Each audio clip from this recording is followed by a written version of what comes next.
প্রিয় শিক্ষার্থী বন্ধুরা, তোমরা সবাই কেমন আছো? নিশ্চয়ই ভালো আছো, আমিও ভালো আছি। বৈশ্বিক মহামারী করোনার কারণে বিশ্ব আজ জর্জরিত। সমগ্র বিশ্বে স্কুল, কলেজ, মাদ্রাসা, শিক্ষা প্রতিষ্ঠান বন্ধ। আমাদের মাননীয় প্রধানমন্ত্রী তাই অনলাইন ক্লাস প্রক্রিয়া শুরু করেছে। তার এই ধারাবাহিকতায় আমি রামেশ্বরপুর আদর্শ মাধ্যমিক বিদ্যালয়ের পক্ষ থেকে সহকারী শিক্ষক মুকুল রায় অনলাইন ক্লাসে তোমাদের উপস্থিত হয়েছি। আজকে পরিণতি ও নাগরিকতা পাঠে তোমাদের স্বাগতম। প্রিয় শিক্ষার্থী বন্ধুরা, সরকার কথাটি একটি অতি পরিচিত শব্দ। পৃথিবীর অন্যান্য দেশে যে কোনো সরকার ব্যবস্থা রয়েছে, তাই আমরা আমাদের বাংলাদেশের সরকার ব্যবস্থা সম্পর্কে জানব।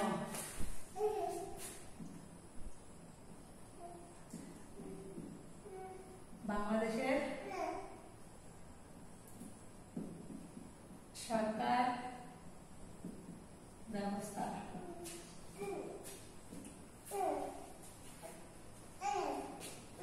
ষষ্ঠ অধ্যায় 56 পৃষ্ঠায় তোমরা তোমাদের পাঠ্য বইয়ে মিলিয়ে নিবে বাংলাদেশের সরকার ব্যবস্থা। সরকার কাকে বলে আমরা চতুর্থ অধ্যায়ে জেনেছি। বাংলাদেশের সংসদীয় পদ্ধতি সরকার ব্যবস্থা চালু রয়েছে। মূলত সরকার কি একটি সরকার ব্যবস্থা কি? সরকার ব্যবস্থার মাধ্যমে রাষ্ট্র পরিচালিত হয়। বাংলাদেশের সরকারের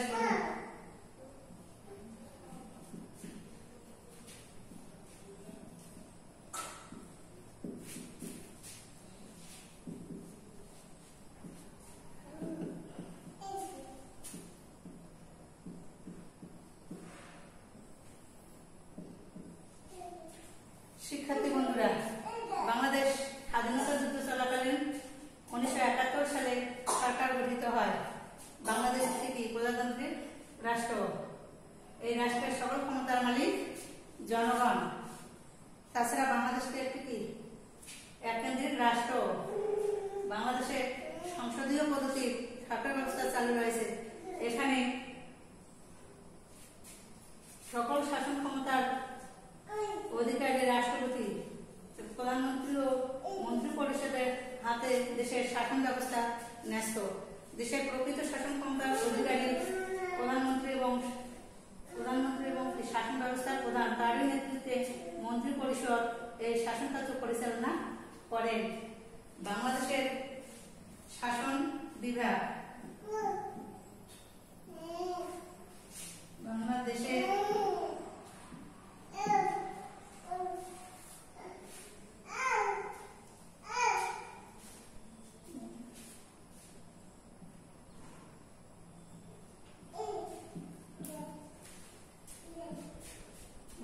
সরকার ব্যবস্থা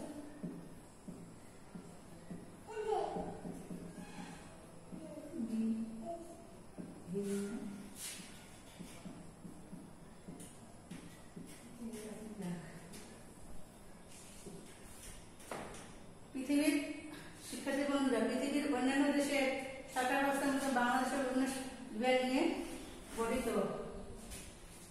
সেগুলো হচ্ছে শাসন বিভাগ,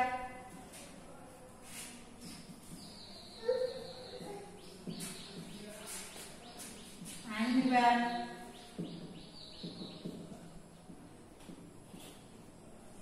এবং বিচার বিভাগ। তাহলে শিক্ষার্থী বন্ধুরা, বাংলাদেশের সরকার ব্যবস্থা কয়টি ভাগে ভাগ করানো হয়েছে? 3টা ভাগে: শাসন বিভাগ, আইন বিভাগ এবং বিচার বিভাগ।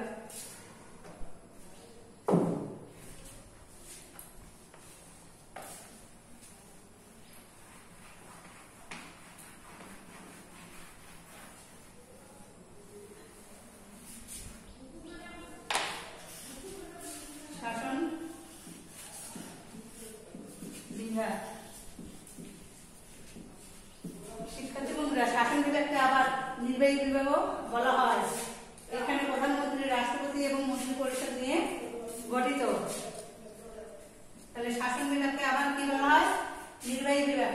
এই শাসন বিভাগকে কি নিয়ে গঠিত? মন্ত্রী, রাষ্ট্রপতি, প্রধানমন্ত্রী এবং মন্ত্রী পরিষদ নিয়ে গঠিত। রাষ্ট্রপতি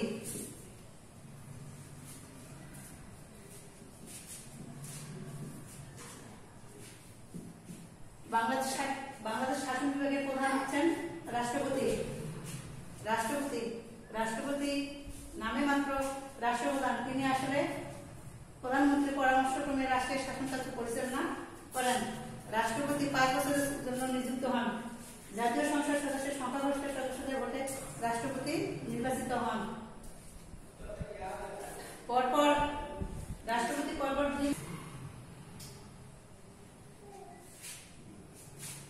রাষ্ট্রপতির দায়িত্ব পালনকালে আদালতে রাষ্ট্রপতির নামে কোনো অভিযোগ আনা যায় না।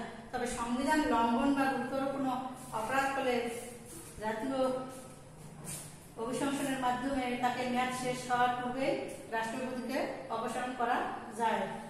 আবার বাংলাদেশের রাষ্ট্রপতি হতে হলে কোনো ব্যক্তিকে অবশ্যই বাংলাদেশের নাগরিক হতে হবে এবং কমপক্ষে 35 বছর বয়স্ক হতে হবে। তবে কোনো রাষ্ট্রপতি যদি তার পদ থেকে অপসারিত হন তাহলে তিনি আর পরবর্তীতে রাষ্ট্রপতি পদে নিযুক্ত হতে পারবেন না। তাহলে রাষ্ট্রপতি হচ্ছে রাষ্ট্রের শাসক, বাংলাদেশের শাসন বিভাগের প্রধান, তিনি রাষ্ট্রের সর্বোচ্চ ব্যক্তি। তিনি রাষ্ট্রপতি প্রধান হলেও প্রধানমন্ত্রীর পরামর্শক্রমে তিনি রাষ্ট্রের শাসন কার্য পরিচালনা করেন। রাষ্ট্রপতির ক্ষমতা ও কাজ।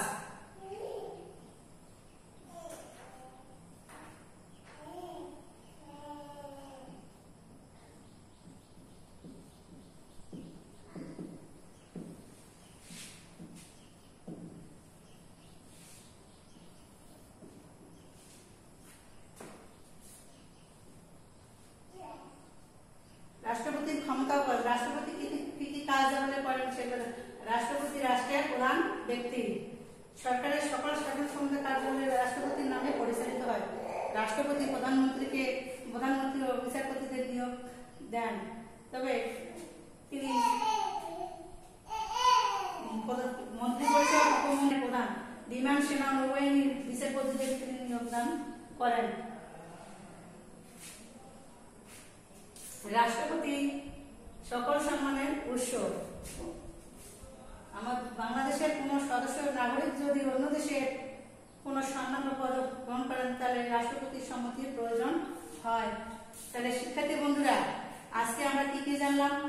আমরা জানলাম সরকার কি, বাংলাদেশের সরকার ব্যবস্থা, বাংলাদেশ সরকারের স্বরূপ, তারপরে সরকার ব্যবস্থা বিভিন্ন বিভাগ, শাসন বিভাগ এবং রাষ্ট্রপতির ক্ষমতা ও কার্যাবলী। এইগুলো তোমরা বাসায় অনুশীলন করবা এবং যেগুলো বুঝবে না সেগুলো পরবর্তী ক্লাসে বুঝে নেওয়ার চেষ্টা করবা। ধন্যবাদ।